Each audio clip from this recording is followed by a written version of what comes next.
جب اللہ بن اہم کے ساتھ حضرت خالد بن ولید کی لڑائی تھی اور رومیوں کا لشکر بہت بڑا تھا اور حضرت خالد بن ولید کے پاس تھوڑے لوگ تھے، لیکن ہوا ایسا کہ حضرت خالد بن ولید جس جنگ میں بھی گئے ہیں فتح کے پرچم گاڑ کے آئے، لیکن یہ پہلی جنگ تھی کہ جس میں ان کا پلہ بھاری دکھائی دے رہا تھا اور ان کے قدم اکھڑ رہے تھے۔ حضرت رافع تائی رضی اللہ تعالیٰ عنہ نے کہا لگتا ہے آج قضا آ گئی، آج نہیں ہم بچ سکتے، حالات جو ہیں۔ حضرت خالد بن ولید کہنے لگے ہاں مجھے بھی یہی لگتا ہے کہ قضا آج آئی ہی آئی۔ ادھر حضور علیہ السلام حضرت ابو عبیدہ رضی اللہ تعالیٰ عنہ کو خواب میں ملے اور وہ اپنے گھر میں سوئے ہوئے تھے مدینہ المنورہ میں۔ کہا اللہ کا شیر مشکل میں پھنسا ہوا ہے اور تم سوئے ہوئے ہو۔ حضرت ابو عبیدہ رضی اللہ تعالیٰ عنہ رات کو ہی اٹھے، بیدار ہوئے اور اعلان کروا دیا۔ شہر میں اعلان ہونے لگا، مدینہ المنورہ میں، جلدی تیار ہو جاؤ، حضرت خالد بن ولید کی مدد کو پہنچنا ہے۔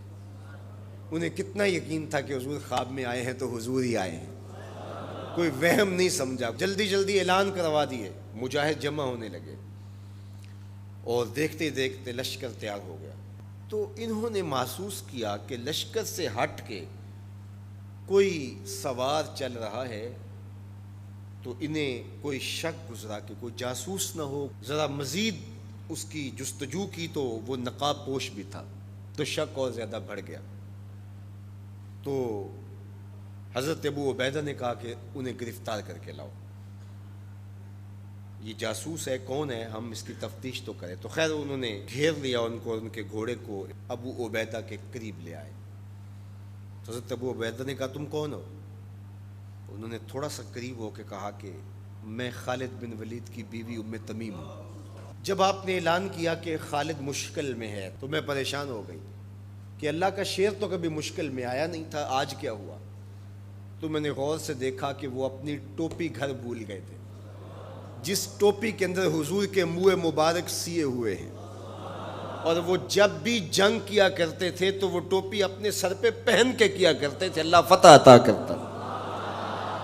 تو میں ان کو ٹوپی دینے جا رہی ہوں۔ اللہ اکبر۔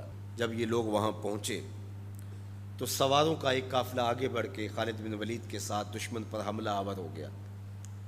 ایک نقاب پوش سوار آگے بڑھتا ہے اور ہاتھ میں تلوار ہے، اور دشمن پیچھے ہٹتا چلا جاتا ہے۔ تو خالد بن ولید کو رشک آیا اس کی بہادری پہ، اور خوش بھی ہوئے، اور حالت جنگ میں اپنے گھوڑے کو ایڑ لگا کر کے اس سوار کے قریب ہوئے اور کہا نقاب پوش جوان تم کون ہو، اتنی بہادری سے لڑ رہے ہو؟ تو اس نے ہلکا سا نقاب الٹ کے کہا پہچانو تمہاری بیوی ام تمیم ہوں، اور تمہیں وہ ٹوپی دینے آئی ہوں جس کے اندر حضور کے بال سیے ہوئے ہیں۔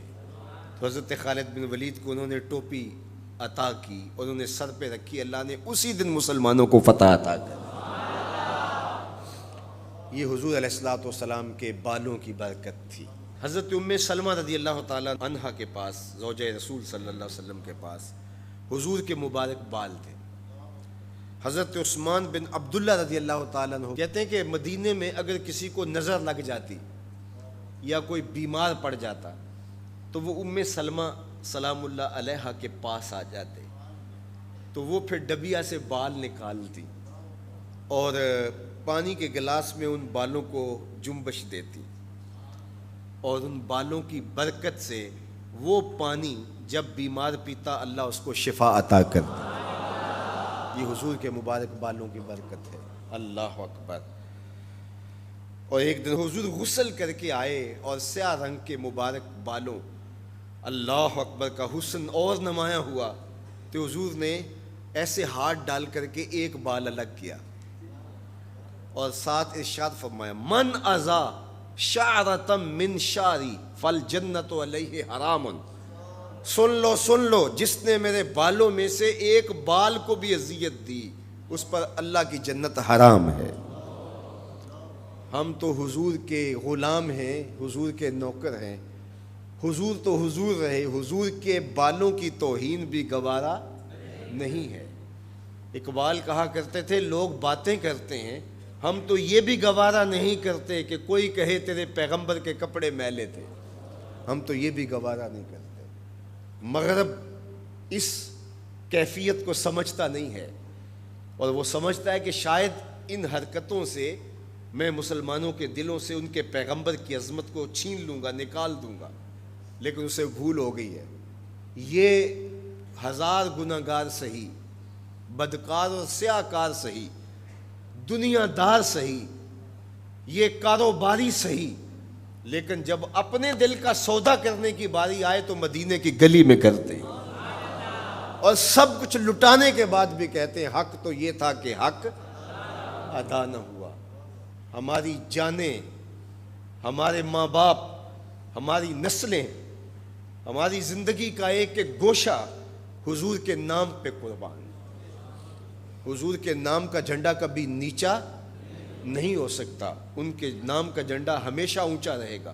چاند کی طرف منہ کر کے تھوکنے سے اس کی نوری کرنوں کو میلا نہیں کیا جا سکتا، تھوکنے والے کا تھوکا اس کے اپنے منہ پہ آ گرے گا۔ تبت یدا ابی لہب و تب کا تازیانہ آج بھی دشمنان رسول اور شاتمان رسول پہ برس رہا ہے، اور میرے نبی کا نام کل بھی اونچا تھا، میرے نبی کا نام آج بھی اونچا ہے، رہے گا یوں ہی ان کا چرچا رہے گا، پڑے خاک ہو جائیں جل جانے والے۔ ہمیں غور کرنا ہوگا کہ آج ہمارے اوپر یہ جو آزمائشیں اور یہ ابتلائیں ہیں اور یہ امتحانات سے ہمیں گزرنا پڑتا ہے، اس سے دردناک امتحان امت کے لیے کیا ہو سکتا ہے؟ تو کیا اب بھی ہم فرقوں میں بٹے رہیں گے؟ اب بھی ہم ایک دوسرے کے گریبان نوچتے رہیں گے؟ آج بھی ہم جو ہے وہ غفلت کی زندگی گزاریں گے، یا اپنی زندگی کی ایک ایک سانس حضور کے قدموں میں رکھ دیں گے؟ تو محبت کا تقاضا یہ ہے کہ اپنی ایک ایک سانس حضور کے نام پہ قربان کریں۔ ہم جئیں گے تو حضور کے لیے، مریں گے تو، اور آخری سانس تک حضور کے وفادار رہیں گے۔ اور یہ ہماری زبان سے نہیں، ہمارے قلب سے، ہماری روحوں سے ہمارا عہد ہے، ہمارا ارادہ ہے۔ حضور ہمارے ماں باپ آپ پہ قربان، ہماری نسلیں آپ پہ قربان۔